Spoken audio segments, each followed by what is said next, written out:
deceit, and terrorism. Do you know, for thousands of years, many of those in power, whether it be church, trade, media, or politicians, government, have tried to silence dissent. Indeed, if they couldn't silence the dissenters, they often killed them, or they certainly disparaged their name and their good position in society. And this has been the lot down the ages to our modern whistleblowers and others who would speak out and tell the truth as they see it. The Invrel Forum was formed back in 1988, quite some time ago these days. It's changed a lot since then. It's now a 4-day forum.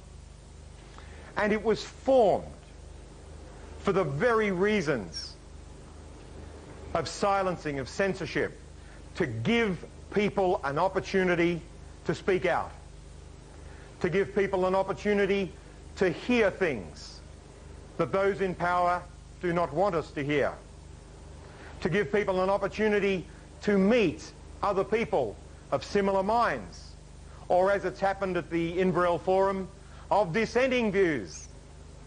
We've had a couple of debates, and we have people with strong opinions in different areas. And this, to the organisers of the Invrel Forum, has always been perfectly as it should be, because this is what freedom of speech is all about. Over the years, there have been many hundreds of speakers presenting many topics, some of them controversial, some of them extremely controversial, some of them to do with health, education, and so on. In fact, the Invrel Forum is said by many to be the leading event in Australia on matters of freedom. Do you know, it seems that any alternative viewpoint on Port Arthur is forbidden in Australia by those that would be our masters. You're simply not supposed to talk about it. You're certainly not supposed to hear what's being said. And that's why we get the dissent, that's why we get the censorship, that's why we get an attack on those who would give another viewpoint. You know, one of the things I've campaigned against personally is fluoridation. And I would far rather have a debate on fluoridation than just speak on fluoridation.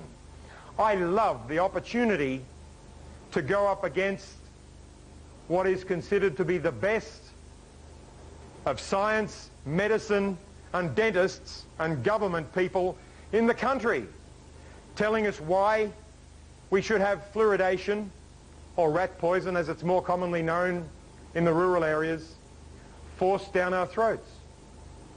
So the idea of dissent and to hear other people's viewpoint is just wonderful. Today we've got two speakers speaking on the same topic: Port Arthur, deceit, and terrorism. When Wendy Scurr first heard shots at Port Arthur, she ran towards the Broad Arrow Cafe. She heard something whistle past ahead and stopped and ran into another building, the centre, and phoned the police. She had some difficulty getting across the viewpoint to police that there was trouble at Port Arthur on that tragic Sunday. She was the first staff member to enter the Broad Arrow Cafe.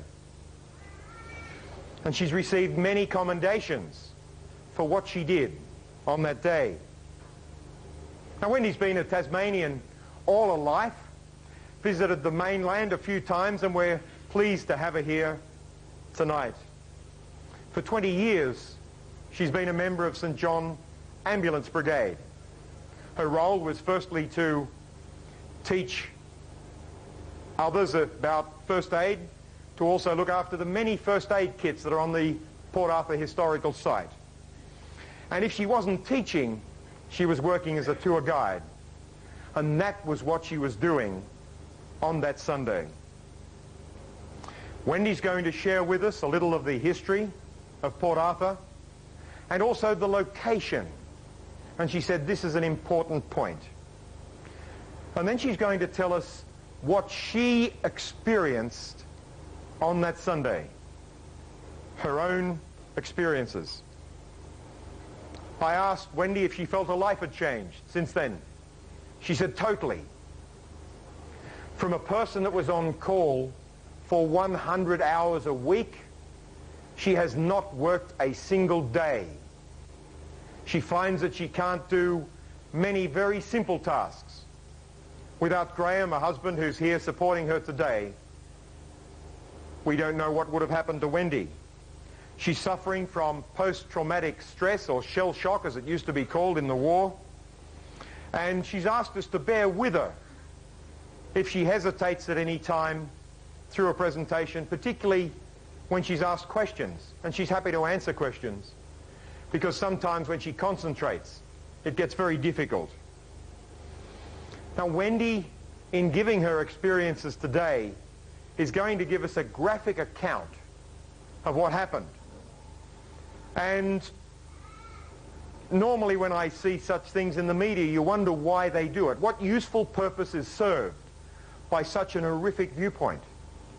But Wendy is concerned that the same thing will happen again. She wants to get across to us what did happen and the horror of it that she experienced and many others experienced on that day. Ladies and gentlemen, to welcome our first speaker for the new millennium at the Inverell Forum 2001, let's give a welcome to Wendy Scurr.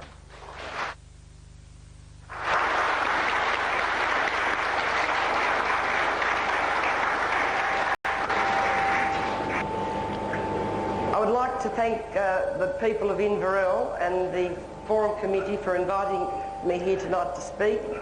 If it hadn't have been for these people, I guess my story would never have been told. It certainly was never going to happen in Tasmania. So thank you. On behalf of my husband Graeme and Andrew, I would like to thank Robert and his committee for inviting us to speak tonight. Also to Mr. and Mrs. Rumming for collecting us from the airport and accommodating us. And it's very good, I might tell you. There is one other person here tonight that Graeme and I met on the phone about 4 years ago, Mr. David Barton. Thank you, David, for your support. It has been a pleasure to meet you in person. Thank you also to Andrew McGregor for the work that he's put in. I'd read a lot of the documents on many occasions, and I just read over everything. But Andrew, being an ex-policeman, he had a more investigative mind than what I had. Port Arthur is a story of social engineering at its worst. This is the first time I have spoken in detail publicly of my experience at Port Arthur. Out of respect for those killed and their families, I decided my complete experiences should not be told. I am now convinced that our politicians, elected public servants and their offsiders in the bureaucracy have used this against me in their efforts to make sure that due legal process in relation to the Port Arthur massacre never happens. Comments such as, after nearly 5 years it should be forgotten, to me are an insult. You decide for yourself the possibility of me ever forgetting when I have finished speaking tonight. I haven't anything to hide, I don't sleep well at night, but I hope after tonight there are a few more in the same position, and it's not you people. They know who they are. If the cap fits, wear it. There were many heroes at Port Arthur on the 28th of April 1996. I saw the fear, the terror, and against all odds, the staff and visitors who were there give so much of themselves, more than anyone should have to in peacetime in this country. In some cases, these people had found next of kin and partners deceased or injured, but they had no choice but to keep working on. After all this effort, a lot of these people have been thrown on the scrap heap, especially the visitors. Many of them have told me that they have not heard from any Tasmanian Government department or the Port Arthur Historic Site to ask how they are for the past 3 years or longer. Although I have only had regular contact with a few visitors, there is no doubt in my mind these people would be experiencing considerable difficulty. One of these victims lost her only child that day and has had no less than 30 operations in the last 5 years. She was also very severely injured. In fact, when I hear of their problems, I feel guilty that I'm a Tasmanian. If this is the way we treat our tourists, then I wonder why they visit us at all. And if you want to read a little on this particular lady's story, it is in this week's New Idea. And her name is Caroline Lawton. To these people I say, the thinking Australians are not fooled. They simply don't know the half of it. John Howard said it would be too hurtful for the victims and their families to have a coronial inquiry, as did the Tasmanian Attorney-General Ray Graeme. We're still waiting for that coronial inquiry. Without finality, how can we be expected to continue our lives? I recently remember the night I saw John Howard demanding the Australian victims in the bridge collapse at the Maccabee Games be properly compensated by the Israelis. Don't get me wrong, I'm not for 1 minute saying they shouldn't have received compensation, but the Port Arthur victims from all over Australia and overseas never received any more than criminal injuries compensation, and I know many who haven't even got that. To my knowledge, no staff or otherwise have received compensation for any damages. The donated money from the Australian people was given and spent on transport burials as far as I know. I'm just going to give you a little history and just show you on the map exactly where Port Arthur is. Port Arthur was settled in 1830 and it closed in 1877, and it was once Australia's largest industrial town. They made everything there from ships to nails. There was approximately 12,700 convicts went through there over that period, and many boys. There were many young boys transported from England. There is one guy that I used to talk about, and his name was Blunston. He still has or his descendants have a factory in Hobart that makes Blunston boots. Do any of you have any Blunston boots? Well, that young lad, when he came out from England, he was a street urchin. He learnt the trade of boot making at Port Arthur as a boy prisoner. So it wasn't all that bad for them, because a lot of these boys did make something of their lives. I will talk about communication. Communication with the outside world in the 1830s using a semaphore system enabled a message to be sent to Hobart Town and a message returned within 15 minutes. If a phone wasn't available on the day of the massacre, I hate to think what would have happened. All other forms of communication with the outside world were hopeless. Two-way radios, mobile phones. They did it better in the convict days. The authorities had been aware of this problem for as long as I can remember. The Port Arthur site is a government business enterprise and is run by the Board of Management. Thousands of visitors arrive annually. About 90% of these visitors come from interstate and overseas, and it was about 90% of the people that were injured and killed, the same thing applied on that day, so 90%. Now we've got a map here, and I'm just going to walk over here and just show you where Port Arthur is, and Andrew will also be using this map. We have, can everybody see before I start? This is Port Arthur, and this is where Seascape was. This is where Turana was. We're talking about this quite a bit. And this is Eagle Hawk Neck, and this is the only way you can get onto the Tasman Peninsula. So you can see why they chose this area as a penal or a prison, because it was surrounded by water, and it would be an island only for this little neck of land, which is only probably 200 metres wide. They had a team of dogs on there, and they were chained together very close, and they used to tell the convicts that this place was infested by sharks just in here, so they wouldn't swim across. But that didn't stop the bushranger Martin Cash. He had a go. And then we've got this other peninsula, and this is the Forestier Peninsula. And up here we have a bridge that just, when it's open, completely shuts that off too. So you've got actually the Forestier and the Tasman Peninsula. I won't go any further with any of the others because that's Andrew's talk, but I would also like to point out the coal mines. And I would like you to see where they are in relation to Hobart. Now on Mount Wellington in Hobart, there is a tower that actually transmits all the communications. And the coal mines out here would have been the only place where the perpetrators of this massacre would have planned to leave a heroin haul, as they called it. But I'll talk more about that in a minute.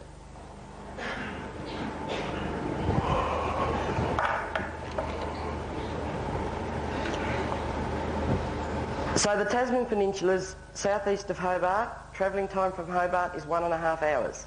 That's travelling at the speed limit. The road is not very good. It's rather windy and quite narrow. My day at Port Arthur started on the 28th of April 1996. It is my own story. My life stopped that day. To best describe the feeling, it would be to say it's just like a tattoo on your brain. I feel like taking the top off my head and scrubbing until all my memory is removed. But it won't go. I only think about it every 10 minutes now. For the first 2 years it was all the time. There would be almost 500 other stories that day. No matter where you were at the time of the shootings, there are many who would feel just the same as what I do. On that day I was rostered on the ferry, the Bundina. I used to love the Bundina, going around the harbour and conducting tours. I'd done a harbour cruise early in the morning from between 11 and 11:30. Between 12 and 1 I took a group of people onto the Isle of the Dead, and that was the convict burial ground. A lot of those people that accompanied me on that tour, including the Mickacs, I found their bodies later in the Broad Arrow Cafe. Nanette Mickac was very well known to me. Her father lived 2 doors from me. I nursed her mother. She died 15 weeks previously. I'm glad she wasn't alive to see the death of her daughter and grandchildren. I left the ferry at about 1:10 p.m. When I reached the outside balcony of the cafe, I noticed a young man with blonde hair staring at me. He would have known I was a staff member, as we always wore a navy uniform with a name tag. As I walked by, I nodded at him. He nodded back, and I went into the cafe to buy lunch. I went to where the staff could purchase their lunch without getting hurled up, and walked out of the side door, and I went to the information centre. It was then about 1:20 p.m, and if Andrew could just come over and do his work like he's supposed to and put up an aerial photo for me, I'll be able to show you exactly where I was. Can't get good help these days.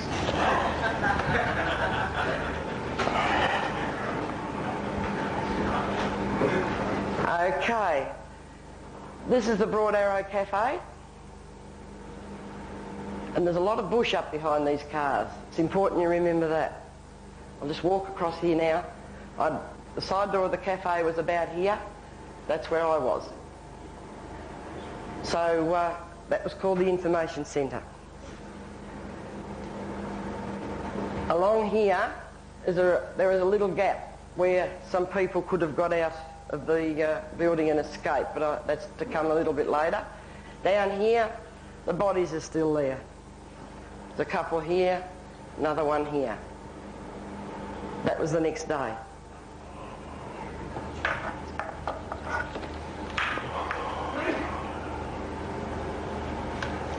I went to the toilet, as all good guides used to do, and returned to the information office and sat down for lunch. Often I did eat in the Broad Arrow, but that day, fortunately for me, it was busy. We had about 500 people there. And so I didn't sit down in there and have lunch. The shooting itself started at about 1:30. I say about because the 1:30 walking tour hadn't gone. If the guides didn't leave on time, they'd find they have no time to have a 5-minute break when they came back before they'd have to take the next one. So the walking tours always went on time, and it hadn't gone, they hadn't even split the group up, so it was definitely before 1:30. And that is often disputed. I heard the sound of very, very loud bangs, and I never thought of a gun. I thought of it as possibly a gas explosion or anything but. I ran towards the cafe, and I was about 6 inches in from the side of this... oh, you might be able to do that for me, point where I was, sorry. About six feet from the side of the cafe, and I felt something fly by my head. Had no idea it was a bullet. Still wasn't thinking, actually. I thought I was having a brawl in there. I thought, well, I'm not going in there, lucky for me. And then a person came down the steps to the front of the Broad Arrow, and he wasn't touching the steps. He was going over them. He was flying. And he was warning us to run. Well, out in front of the information centre, we had about 70 people waiting to go on this tour. There was a bus load of elderly Americans, and they sort of didn't want to leave. They thought, gee, they do it well down here, you know. They really put on a show down here. In fact, I've lost sound. No, a little bit early in... right? A little bit earlier in the day, one of the tours had been going up to the Commandant's cottage, and just as the shooting started, there was a girl taking a tour away from there, and that's over the bay from the Broad Arrow, right opposite. And when the shooter started to fire shots across their way, she went down on the ground, flat out on the tummy, with the Navy uniform on, and the American said, gee, they can't do that well. And it wasn't long.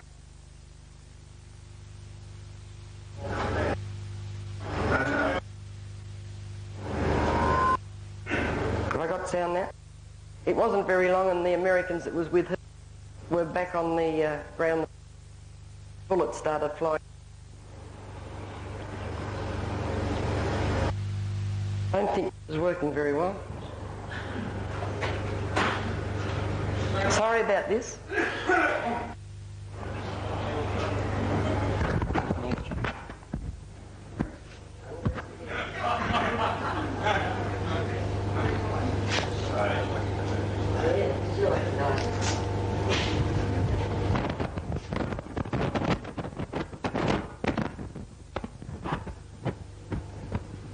You can see Rob's done this before.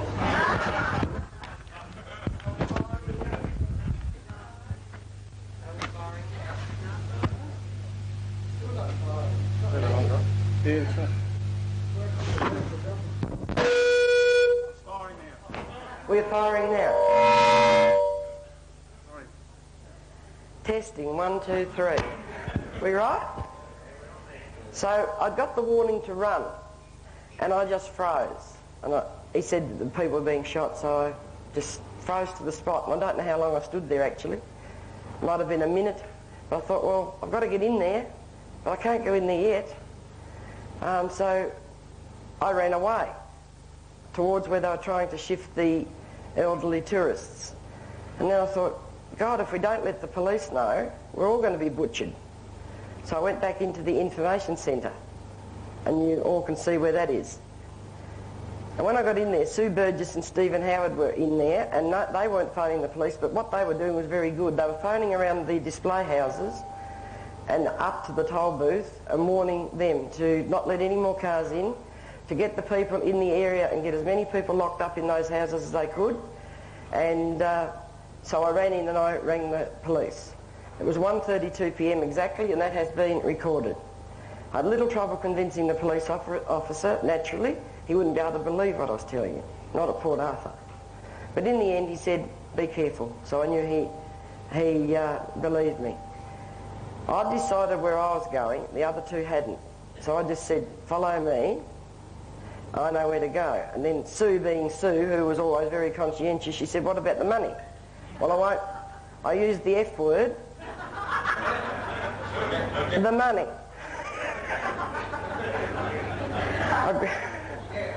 One of them had grabbed the two-way radio. I hadn't thought of that, and so we ran. And just as we came out of the cafe, he came onto the balcony of the Broad Arrow, and he started firing shots. I've been told that he actually was firing at us, but he mustn't have been trying to kill us. I think he was just going over our heads. But the man that saved us was a gentleman at the penitentiary on a cherry picker, and he had it right up in the air, working on the brickwork. Anyway, he decided he'd better get out of there, and he started the motor up. And then he started having a go at him as he lowered it down. So we got around the toilets, and up behind the Broad Arrow there's a lot of bush, and there's a bit of clear space. So we ran up the hill, and when we couldn't hear him shooting, we dived into the bush. Then we'd run again when he was shooting, because we could tell where he actually was, and when he wasn't shooting, we jumped in the bush again and laid flat. We did this 3 or 4 times, and then we heard shooting up the road. That would have been, the first shots would have been when he killed the Mikacs. Then it seemed to be getting further and further away. And then we got up behind the cafe, and we found a young lady who was working in the cafe, and she was just so traumatised and frightened. She was just standing there. As we walked down the hill to go into the cafe, we took the young girl with us, and I knew we wouldn't be able to take her in there, but we found a man that appeared to us to be shot with a shotgun. He seemed to have pellets all over him, but I've been told since it wasn't a shotgun. I don't know. Finding another man who'd been shot in the head, and he had a piece of dirty rag over it. And he said, "Do you want to have a look at it?" I said, "No, leave the rag there." He said, "I don't know whether the bullet's gone through my brain or whether it's I just, you know, creased the skull." So that was nothing to what I was to find later. So we got these 2 men and got the young girl and got her to hide them. Now, about this time, we got a message from Ian Kingston, one of the car parkers on the day, and he said, "The vehicle's abandoned, it's still here, but we don't know where he is." So I was frightened, and I think that was the stage I peed myself. I was panicking, I was so frightened. I also knew what I was going to have to face in the Broad Arrow, and having been on an ambulance for years, I've seen what gun can do. So I told the girl from the Broad Arrow to take them in and hide them. Get with them and take them further into the bush and hide them. I said, "We know where you are. We'll know. Someone will come and get you. Just stay there." Sue and I climbed down the hill to the back of the cafe, and Stephen joined us. Then Sue said to me, "I wonder if the girls got out." And I said, "What girls?" They said, "Nicole and Liz." I said, "Oh God, no. Are they at work?" And she said, "Yes." Now Nicole and Liz were, Nicole was Stephen's wife. Nicole was Sue's daughter, and Liz was Stephen's wife. They'd been married at Port Arthur only 3 years before. Nicole was 17, Liz was 25, and she'd only worked at Port Arthur for 2 weeks. And I'm thinking to myself, how do I cope with this if there's anything wrong? So Andrew, I think, put an OHP up in the cafe. I took some very deep breaths and I entered the cafe. Had to put on a brave front. There were bodies and body parts everywhere, even on the ceiling, sliding down the walls, blood and bodies everywhere, the smell of warm blood. I knew I had to look for the girls. I had to go to the gift shop area, and both these girls were lying behind the counter of the gift shop, and both were dead. I thought, how am I going to cope for this? So, I knew as soon as I looked at them they were gone, because there was a huge blood loss. And so I put on an act, and I got down and made out I was feeling for their pulses, because they were saying, "Can you do anything?" And I just didn't know what to say. I knew they was dead, and I just didn't know what to say. I just said, "They're both dead. I'm so sorry." There was silence for a couple of minutes. I couldn't look at Sue and Stephen. I just couldn't look. I just couldn't look at their faces. They were so brave, in a terrible position. I asked them to leave and go out and help the others. They both did. Actually, Sue was in charge on the day. They put on a brave face, and nobody out there would have known what a terrible fate their girls had suffered. They continued to look after the visitors as they steadily returned to the front of the information centre. Both Sue and Stephen were highly trained in first aid because I'd trained them. This is what I had trained for myself, but never at this magnitude. When you join the emergency services, you don't expect it to be easy. I'd experienced many tragedies, but never a war zone like this. No one could be trained for this. I started to look for survivors in there, and there was only 3 left alive. The 2 men I'd found on the hill outside they'd got out, but that's actually where they were shot. I'll talk about the first person I found alive. His name was Graeme. He was shot in the neck. He was choking on his own blood.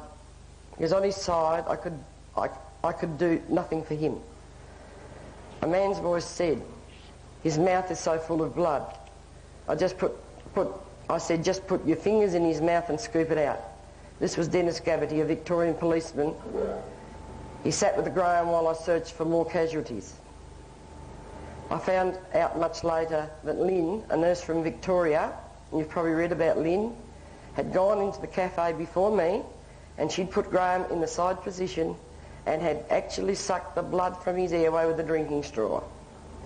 Graeme had his neck artery, or his carotid artery, partly clipped. He stayed conscious, and he found out that if he was able to kink his neck in a certain way, it slowed the bleeding. The bullet also grazed his cervical spine, and that's this area. The first one's down the back of your neck. And because it's grazed his spine, it did something to the spinal cord, so he suffered quite a bit of paralysis even at that time. I had been trained in triage, and I knew that I had to limit the time that I could spend with Graeme because I was going to lose other people, and I'd actually triaged him out of it. I'd left him to die, and I've got to live with that. But he didn't die. He lived. Graeme was able to watch the gunman as he killed and wounded several people. Just before the gunman left the cafe, he was playing dead while the gunman stepped over and around him. Graeme did survive that day. His life since has been similar to all of us mentally, but he suffers a lot of pain. Carolyn Lawton, she's the one that's in the new idea this week. She was travelling with Graeme and her 15-year-old daughter Sarah. She was starting to make a lot of noise. She was absolutely petrified and she would have been in agony. She was shot from the front, about here, and the bullet went straight through and put a 5 centimetre hole in the shoulder blade. It just went straight out. I asked her to be quiet because she kept screaming, and I was so frightened. I said, "He's going to come back in. If he knows he's left anyone alive, he's going to come back in." So I was petrified. We still didn't know if he'd be back or not. And once again, very firmly, I had to say, be very quiet. She said, "Have you seen Sarah?" Sarah was a 15-year-old daughter. She said she's got a black hat on. And only a few feet away I saw Sarah. She was killed instantly and with a terrible head wound. I couldn't tell Caroline the truth. Sarah was only 15 years old, and I think if I'd have told her then, Caroline wouldn't have lived. In fact, I wish now I probably had her because I don't think she wants to live. A man came with some tea towels and helped me try to stem Caroline's bleeding and to keep her calmer down. I then went to look for more alive. Rob Elliott was shot in the back of the head. His left arm was severely injured by a bullet, and his wife was with him. He was in absolute agony, but she had controlled the bleeding and was trying to comfort him. Rod had tried to jump the gunman. A lot of people say, "Why didn't they jump him?" Well, Rob did, and that's what happened to him. I then moved around the cafe looking for more alive. There were none. When I arrived at the only outside door in the gift shop, I found 5 dead, a total of 7, including my 2 workmates behind the counter of this gift shop. I'll go to the map. Can you just wind it up a bit?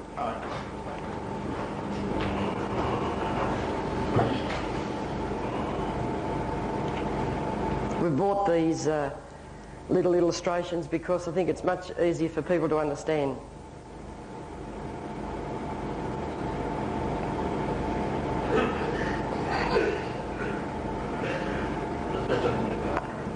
Andrew. When I walked into this area here, I found all these dead. In fact, these three were piled up on top of one another. They were all dead, and that was the only outside exit door to that part of that building. This was glass, and that door was glass. There was no windows in here, and just up here, there was bush. These two girls, there's two staff members, this is the counter. They knew that door wouldn't open. It was broken. And they hid there. But had that door have opened, those two girls would have led those people to safety. We call this a Hessian screen here because three ladies were hiding in behind there. Two of their husbands had pushed them in there. And and there was another lady with them as well. Now, they, I believe, was nearly last killed in that cafe. And because this was the only other exit, and that was past the gunman who was working in here, and through the front door here, it's only natural they're not going to try to go through there.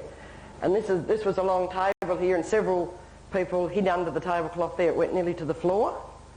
But I never could get that scene out of my mind because I tried to open that door and it wouldn't open.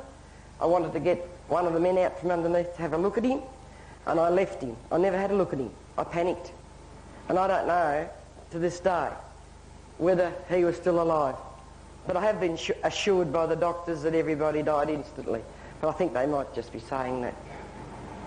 So I feel very guilty over that. I didn't do my job properly. Because I thought, well, I was trapped like they were. I was trying to get some assistance. Oh, I've just told you that, sorry. It would have been at just about 2 o'clock by then. I walked quickly. I've lost a page. Here we are. I walked quickly to get to the phone in the office of the cafe because in my training we'd been always told if you've got a mass casualty situation to please let the ambulance service know what you need. So I knew I had to go and do that. I couldn't believe my eyes when I saw two Asian people sitting on their chairs, one holding a knife and the other with her finger through the cup of a cappuccino, and they had been shot straight through here. They hadn't known what hit them. It was so sudden. As I was moving to the office to phone the ambulance service, I trod on something. It seemed to crack under my feet. It was the skull of a young woman. She'd had the top blown off her head, and to my horror, when I looked down, her brain was lying in a bowl of chips. It had fell out of her head and as she fell to the floor and went into the bowl. I thought to myself then, I can't take much more of this. I covered the bowl with a tea towel. I finally arrived in the office with the phone in front of me. I dialed the ambulance station in Hobart. Peter Morgan, whom I know, was in the control room that day. He answered the phone. It was so good to hear from someone who I knew immediately would have the situation under control. I must have been babbling a bit because he had to calm me down. He asked me how many were dead. I didn't really know. I hadn't done a count. He said, how many can you see from where you're standing? I counted about 12. And he said, what do you need? I said, everything you've got. I need all the ambulances you can find, helicopters, and I said, I need the police. It was just about then that Paul Cooper, another guide, he'd just finished his advanced first aid training, and he came in to me and he said, I've got too much to do, I can't help you in here. He said, I've got them at the buses, because the gunman had been to the buses. But there was a nursing sister there, her name was Robin, and so she assisted Paul at the buses. The local ambulance rang shortly after I'd contacted Hobart. They were outside. They weren't allowed to come in until they got the all clear. And I felt really happy to see them, but I didn't realise when they arrived that they'd witnessed the carnage on their way in. Firstly, the toll booth area with 4 dead and the covered bodies of the Mikacs. We now had oxygen and some suction equipment and some IV fluids, thank God. Steve Ireland asked me, and he was the local doctor down there, to go and find as many wounded as possible and take a note of their names and their addresses and list their injuries. So I had to start going around again and looking for wounded, and it was all horrible. You just couldn't get away from it. I was never so pleased, though, to be relieved in that cafe. I went to the cottage next door and I found the man there and his wife, and they were petrified, and he'd had the side blown off his face, and he had a bit of dirty rag on it, and he wanted me to have a look at it. I said, no, I don't want to see it. It's not bleeding, leave it, leave it. They were worried he might come back. I said, well, the veranda's partly covered in, just stay there.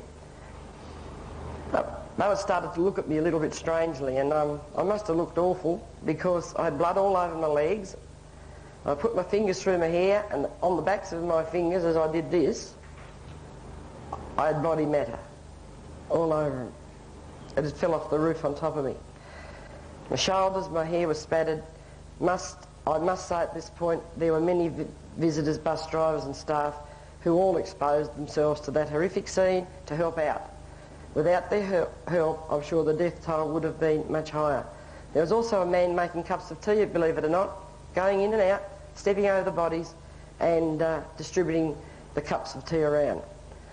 By this time, it was nearly 2:30, the Dunalley ambulance arrived. And that's where the bridge is. But I'll leave that for Andrew to tell you about. And on board we had a paramedic. Back outside I found more casualties. Young Bridget Cook, a staff member, had been shot in the leg, and she'd tied her apron round, and she said, don't you think I've done a good job? She said, I remembered what you taught me in first aid. And I said, yes, you have, but your leg's going a little bit blue. I think we've got to do something about it. So the doctor had a look at her, and we decided to release the tourniquet a bit and just loosened it. By this time, people began to come out of hiding. There was more ambulances arrived from Hobart. No police yet. Only the ones that came in the helicopters, because there was always a policeman in there. I can remember one of those police officers on the helicopter going to the phone, and he rang police headquarters and he said, get some effing police down here. There was nothing they could do as they were unarmed and were required to leave with the helicopter. We still didn't know where the gunman was. I was now asking myself, where were the police? It was now about 3:30 p.m, 2 hours since I'd called them, and it should have only taken 1.25 hours for a police car. I know if an ambulance can arrive from Hobart, the police should be able to do it even quicker.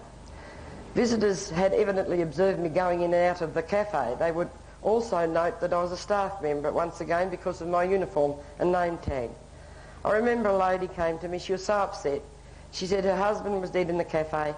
She had no car keys or money. It was all in his pocket of his trousers. She was so desperate. She wanted me to go and collect it from her husband's body. I explained to her that was the police's work, and I was sorry. But they hadn't arrived yet. I just started to feel embarrassed about it. I then had a request from a man, similar. He wanted his wife's handbag. She was dead in the cafe. And I thought, this is getting out of hand. Where are the bloody police? Just after 2 episodes, a lady told me she couldn't find her sister. She asked me if I'd seen a lady in there with black hair, green trousers, white trousers and a green shirt. I walked back in. She was there and she was dead. I went outside. I told the lady that I believed it was her sister in the cafe who had been shot dead. The only way she could identify her immediately would be to have a look for herself. I advised her not to. I said, the police will be here shortly. They hadn't come. And you can ask them what to do. I never did find out if that lady went in. Even those who had witnessed nothing were traumatised from the shock of the event. The policeman was... Oh, he'd arrived, that's right. One got there at 4:30. I'm sorry I hadn't told you that. And they dropped him in at 4:25 and they drove out at 4:30. Just dropped one off. And he was there, and all he was doing was able to collect names and addresses. He wasn't armed, and I really did feel sorry for him. We still had, probably about 400 people there. We had counted 32 dead bodies and we had about 19 injured. The situation was still so hopeless and we were helpless. Eventually the hotel sent an invitation down for the survivors to go to warmth and have a cup of coffee and something to eat. The policeman installed himself in the hotel and went on collecting names and addresses. Then Walter Mickett came to me. I had no idea what he wanted. I felt sick to the stomach when he asked me if I'd seen Nanette and his daughters. I thought they would have been home by now. He told me he'd found her car still at Port Arthur. But they weren't home.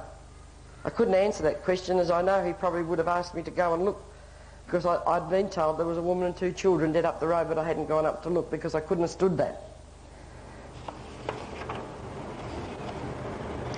We were very busy, and at about 5:30 we were taking the next of kin to a cottage where the CEO lived during the week. Staff were there lighting fires to receive these people. They were all so sad, and we took 2 little van loads up. So they were looked after there by the staff. And the CEO, he'd come back from the East Coast. The staff were sent away to the East Coast, the management, at 11 o'clock that morning to stay overnight. And my supervisor, Robin Cooper, said that had never happened in the 18 years that she worked at Port Arthur, but they left at 11 o'clock and they were staying overnight. When they got word, they came back very quickly. They were back before the police came, but anyway, the CEO, he was wrapped. He said, we're going to get some SOGs in soon, and they're coming in by helicopter. I was to find out later that a helicopter held only 2 young police women off the beat from Hobart. It is now 4 hours after the shooting, and we had about 5 police that we knew of, and we're still in a hopeless situation. As the CEO approached me about 6 o'clock. I had to go to the hotel because there was a lot of people up there and they're starting to get sick. But the first thing I found was a young man up there with a bullet grazed atop the cross of his head. He was the fiancé of the girl who'd lost a skull. He was sitting in a chair swaying. I asked why he had not accompanied the walking wounded on a coach to Hobart. He said his fiancée was dead in the cafe and he still had not had the courage to ring her parents in Western Australia. He said he didn't know how he could do it. I was thinking those police should be doing this. I had to find a room for him. He was put on the bed and was accompanied by friends with whom they had seen travelling. A lady came up to me and told me how the gunman in the cafe had shot her husband, his brother, a friend, and left her alive to watch. It was 6:30 p.m. when a warning came from the policeman in the hotel. We're still taking down names and addresses, that there was trouble outside. I later found that the staff at a house called Cloffer, just in front of the hotel, it's used as an administration building. 5 of the staff was out on the veranda having a cigarette when 3 shots were fired right in front of them. We don't know who fired these shots. We don't know why. But they were taken back into that house. They had the lights turned out. Walter was screaming because he just found his wife and children. We had people that were traumatised the first time being traumatised the second time. We had staff that had come in to help being traumatised totally. We saw a news broadcast on television at the hotel. They said the gunman was surrounded at Seascape. So who was it? Had he escaped or was it someone else? These shots were also heard by the CEO, and he had instructed many staff and visitors in there to stay lying on the floor and keep the lights turned off. Up in the hotel, we couldn't turn the lights off. There's 200 people up there. We had a couple having chest pains. We was just getting into the hotel rooms, and it was just, I just couldn't turn the lights off. I just couldn't tell them because they would have been again traumatised.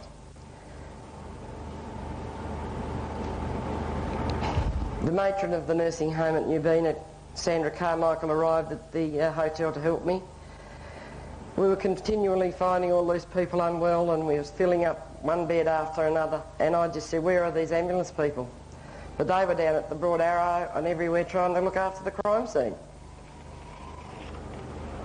Just after 7:30, in they come. Police from everywhere. They were heavily armed. They escorted the group from Cloffer to the backpackers hostel next to the hotel. Police also came in and was assisting our lonely policeman who did a wonderful job. Several trauma counsellors walked in from Hobart. They were treating us like children. I'll never forget these people. They had no compassion. I know a lot of the visitors obeyed. Some had no option. I have no idea what happened to these people. We sat down for a while, totally dazed and traumatised, and all of a sudden we had more to do, but this wasn't to last long. Some men who had arrived with the coroner weren't very well, and they was up at in the bar, and they were crying. They couldn't stand what they'd seen. My day finished at 1 a.m. on Sunday the 29th of April. I went home to my husband, and I fell into his arms, and I cried and I cried. I quietened down and I decided to wash myself. I showered and showered. When I started to dry my feet, there was deep cuts in it. in the top of my right foot. I didn't think at the time, but a few days later it dawned on me that I should have tests for Hep A, Hep B and HIV. Normally this would have worried me, as I had a lot of other people's blood on my feet, but it didn't seem to bother me. It didn't seem to worry me at all. A few weeks later, the results came back negative anyway. Over the next 2 weeks, we buried our workmates, acquaintances. There was 9 in total for us. The Mickacs in Heidelberg in Victoria, after a service at the hospital where Nanette and Walter met. And it started to dawn on us that we weren't fitting in down at Port Arthur. We were all unwell. We seemed to be kept apart. We were being separated. A Salvation Army team of counsellors from Sydney and Hobart were so helpful. Major Don Woodlands was to become a special friend to us all. I don't know whether any of you have had any contact with him, but he's a marvellous man. And I was very go. I read a statement. We've been given a lot of witness statements, and that was one of Mr. Jim Laycock. And evidently a police officer arrived on the scene outside of the site, but he was talking to this man, and he'd witnessed, or he'd been to see the girl that was shot in the BMW. He'd seen the people shot at the toll booth, and he was there 3 minutes after.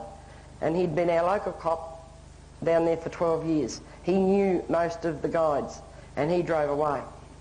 And we've never heard anything about him as far as the Port Arthur incident goes. So I found that very hard to handle, as I had him in my first aid classes. I taught him 2 or 3 courses. I don't know where we go from here, but we need help. We need, as Australian citizens, we need to know the truth. I don't know whether we ever will, but we must have that coronial inquiry, not a royal commission. And because of the display of courage and bravery at Port Arthur on that terrible day, the injured victims who were alive when they were found survived, and they're still alive as far as I know. The last thing that I'd like to say is that it has been reported that a lot of us have psychiatric conditions. We have indeed. I still see a psychiatrist. I've been in hospital many times, and in an effort to beat my depression, I've also had shock treatment. I even tried to commit suicide to find peace. This was about 14 months ago. In this, I'm not alone. We are not paranoid, and I've told you this because I think the powers that be will attack my mental state. I'm not mad, I'm just sad. I have no affiliations with any political parties, or I don't belong to any shooters. It takes a great deal of courage for many people to simply speak publicly. To speak on such an issue and to relive those experiences indeed shows us that Wendy has the courage to speak out. Yes? If I'm correct, can you hear me? How's that? Got it. If I'm correct, you said not a royal commission? No. Yes. He said no royal commission. No royal commission, we need a coronial inquiry. Why? Could you say why?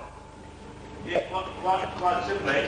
I wonder if we could leave that to Andrew a little later. Thank you, sir. Yes, next question, Chris. Yes, forgive me, I did get here late. I've travelled a long distance, and my question relates to a report that I'd heard that there had been a rifle stuck underneath a table, and that the person, presumably not Martin Bryant, had arrived there, grabbed the gun and shot everyone from there. Did you give any report of during the shooting? Did you see the person shooting? I didn't see the person shooting at all. Ah.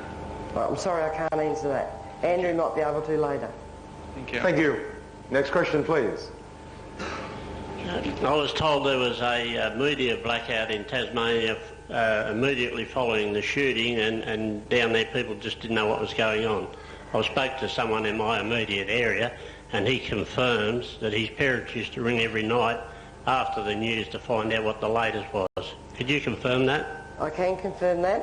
There wasn't an actual media blackout, but it was what the media said was very, very controlled, and I have heard that the people on the mainland had a lot more information given than what we did.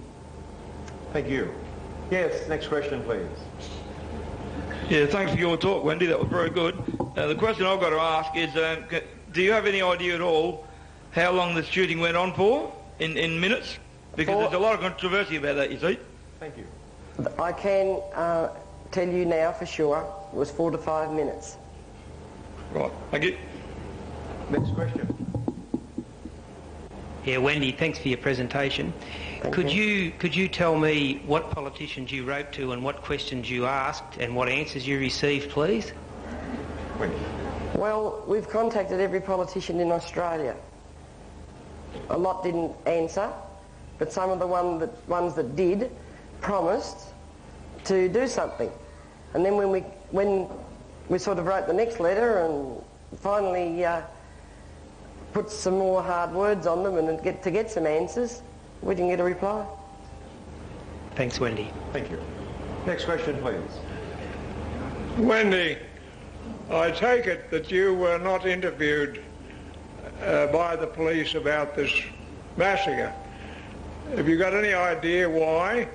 I was interviewed by the police, but as soon as I got to the Broad Arrow part of it, they didn't want to know any more.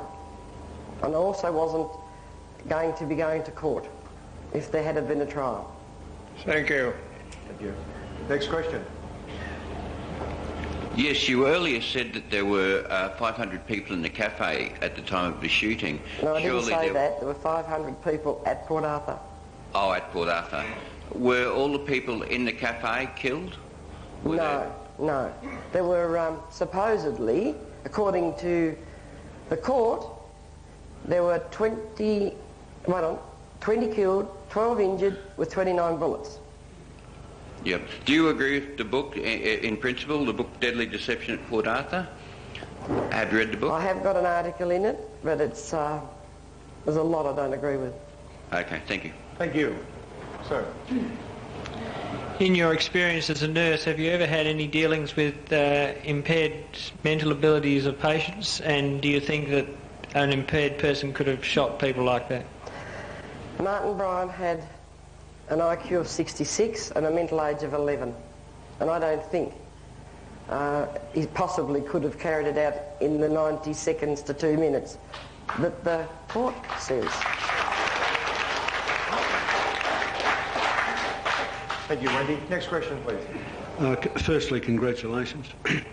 You mentioned three shots very late in the day at an establishment opposite to where you were working, and it sounds like it was dark because you said you didn't want to put the lights out. And then you mentioned that the police turned up. I think you said it was later than the 3 shots, and I wonder if you'd be kind enough to relate the timing of those shots as to when you received the information that the suspect was being holed up in the other place that I'm not sure of the name of. Seascape. The police shots went off at about 6:30. 3. Was that police shots or 3 shots? 3 shots. 3 shots, thank you. Sorry, I might have said police. And at 7:30, the police left Tirana to come in. I've got a document saying that even the coroner wasn't allowed into Port Arthur. Wasn't to leave there until 7:30 because the situation wasn't safe. But they didn't care about all those people that we had there. And I might add, there were plenty of police, only about half an hour away. They kept them there. They didn't let them in.